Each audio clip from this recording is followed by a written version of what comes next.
গুলি খেয়ে নিচে পড়েছিল। তাকে আমি উদ্ধার করতে গিয়ে ওখানে আমার পুলিশের মাথায় 2টা গুলি করে।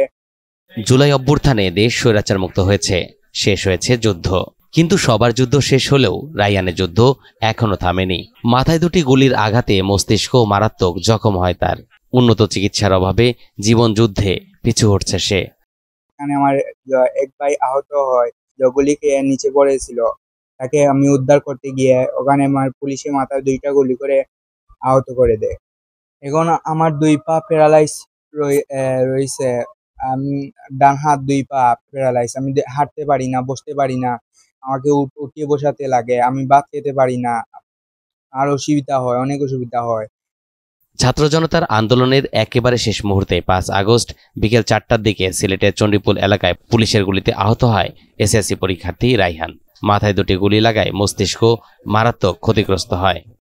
রায়হান 5 আগস্ট 2টার দিকে গুলি খাইছিলা।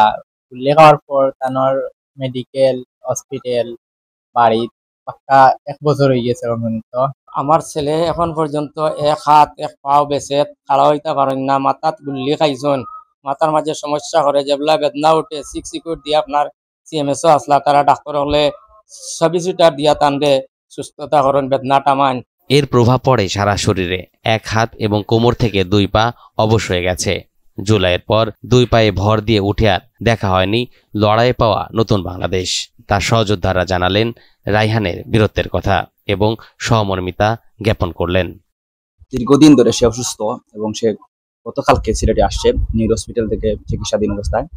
এখনো তার পা হাত প্যারালাইজ, সে স্বাভাবিক গতিতে হাঁটতে পারতেছে না, খাইতে পারতেছে না, এখনো সে আশঙ্কা মুক্ত না। তো জুনেদ আমাদেরকে পাঠিয়েছেন তার খবরান্তর নেওয়ার জন্য এবং তাকে সহযোগিতা করার জন্য। এই জন্য আমরা আসছি। আমরা চাই এই সরকার যেন তার দ্রুত চিকিৎসার ব্যবস্থা করে এবং দেশবাসীর কাছে দোয়া চাই যেমন রায়হানের জন্য সবাই দোয়া করেন।